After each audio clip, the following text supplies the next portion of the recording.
And the Lok Sabha fight continues, ladies and gentlemen, and the BJP is only upping the ante against the opposition. Now, ahead of the 6 election phases that are left, the BJP will now intensify the party's poll campaign, with Prime Minister Modi leading at least 32 rallies and roadshows in the next 7 to 8 days across 10 states. As Prime Minister Modi leading the saffron blitz during the Lok Sabha elections, ladies and gentlemen, and what we are learning is that the Prime Minister will lead at least 32 rallies and roadshows in the next 7 to 8 days across 10 states. So the saffron blitz continues as Prime Minister Modi makes the pitch of 400 plus in the 2024 Lok Sabha elections. To get more details, I'm joined by my colleague Arun Dhanta on the broadcast. Arun, over to you.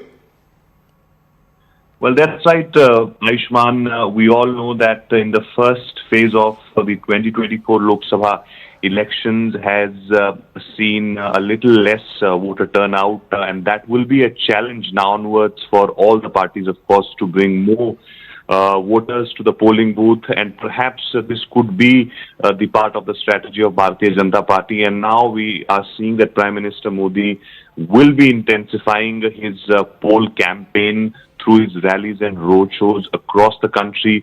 We are told that in next 7 to 8 days, Prime Minister Modi will be traveling to 10 states, and the majority of the areas, Aishman, in this campaigning spree of Prime Minister Modi will be those areas which will go to polls in the second, third and fourth phase. So Prime Minister Modi will be addressing somewhere around 32 rallies, and this will include, of course, some of the road shows.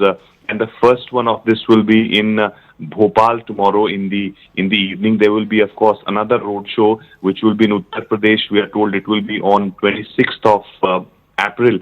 It will be in Bareilly. So on 24th, Prime Minister Modi will be in Madhya Pradesh.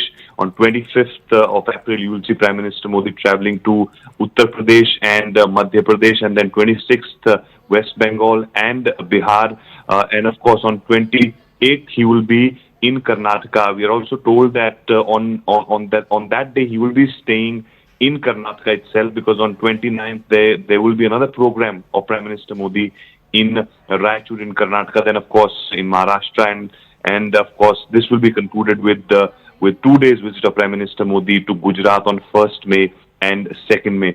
So of course the target of the BJP is to get 370 seats, but before that they will have to ensure that more and more voters come to the polling booth, and that has been perhaps one of the biggest concerns of the party, and that was the fear which they had, that they had this confidence, but Right. they thought that if people do not turn up to the voting centers, that could create a problem. So now onwards, they will ensure that Prime Minister Modi, whenever he speaks in his rallies, he asks people to come in large numbers to cast their votes, irrespective of the political party where they want to vote. Right. So Prime Minister Modi leading that saffron blitz, also tempered by the fact that the voter turnout was not that encouraging in phase 1. So Prime Minister Modi intensifying his efforts to mobilize the BJP support base as 6 more phases are left in the elections. Thank you, Arun, for getting us that piece of breaking news.